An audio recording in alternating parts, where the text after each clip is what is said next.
Hey, welcome back, students. We want to continue our discussion on dilution calculations.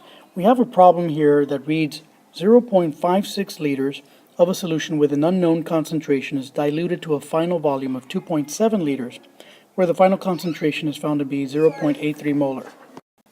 And what we want to do is find the initial molarity. And so keep in mind that the original equation is molar concentration of the first solution times the volume of the first equals the molar concentration of the second times the volume of the second. So that's our working equation. So the next thing to do is identify all the parts in the problem set. So let's go ahead and identify all the parts by underlining the numbers.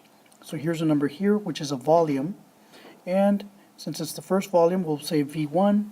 And then here's another number over here, 2.7 liters. That's a V2, right?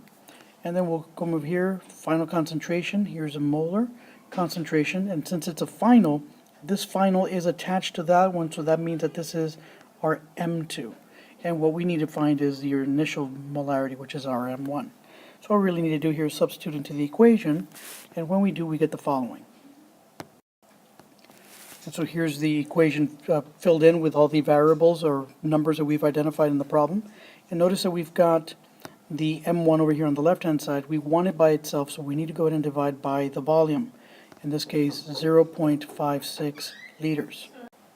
And once that happens, we notice here that the 0.56 liters cancels from the left-hand side, and whatever we do to the left, we must do to the right, and so here's the 0.56 liters being divided on the right-hand side.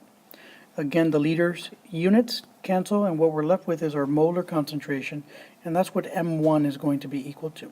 So if I go ahead and set this up again, what I have to do is I need to take the 0.83, and I'm going to multiply that by the 2.7 and then divide that by the 0.56.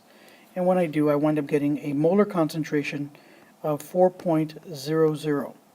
And this is going to be molar. And so this is going to be our initial molarity.